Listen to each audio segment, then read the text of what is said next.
Hello, sir. So আমি যোনটো সংকল্প youth programটো 13টা VCDCত কৰিলো কৰি পেলাই কৰি ফাৰ্ষ্ট শ্ৰীৰামপুৰ youth conclaveটো কৰিলো so যোনটোত আমাৰ বহুতখিনি youthৰ questions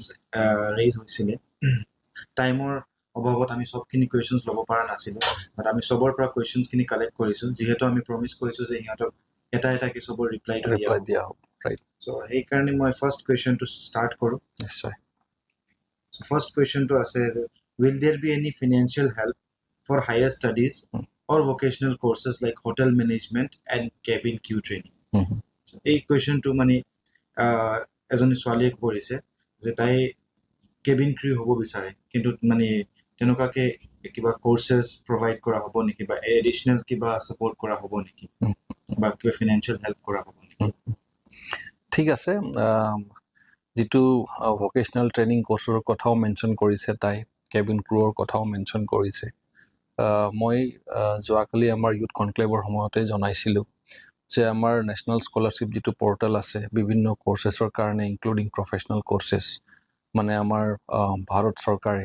বিভিন্ন ধৰণৰ তেনেকা ধৰণৰ স্কলাৰশিপছ ফাইনান্সিয়াল এইডছ দিয়ে ষ্টুডেন্টছ সকলক ছাত্ৰ ছাত্ৰী সকলক তাৰ বাহিৰেও আমাৰ অসম চৰকাৰ ফালৰ পৰা বিভিন্ন কাষ্ট কমিউনিটি ওয়াইজত স্কলাৰশিপ বিলাক থাকে তো হেখিনিও মানে টাইম টু টাইম প্ৰভাইড কৰা হয় আমাৰ বিটিয়া চৰকাৰ ফালৰ পৰাও বৰ্তমান আমি জ্ঞান চিৰাং বিথাংকি বুলি এটা আঁচনি লঞ্চ কৰিছো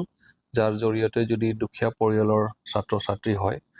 তেখেতসকলৰ ফাইনান্সিয়াল এসিস্টেন্স যদি দৰকাৰ হয় তেখেতসকলক আমি এটা এনুৱেল এটা ফাইনান্সিয়াল এসিস্টেন্স তেখেতসকলক দিয়া হয় আৰু তাৰ বাহিৰে আমি যেহেতু প্ৰতিনিধি হিচাপত আছো তাৰ বাহিৰেও যদি তেনেকুৱা আমি চাওঁ যে খুবেই লাগতিয়াল ছাত্ৰ ছাত্ৰীজনে ভাল পাৰফৰ্ম কৰিছে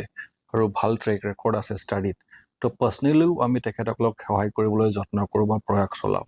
তো তেনেকুৱাকে যিবিলাক আউটষ্টেণ্ডিং হয় সঁচাকে টু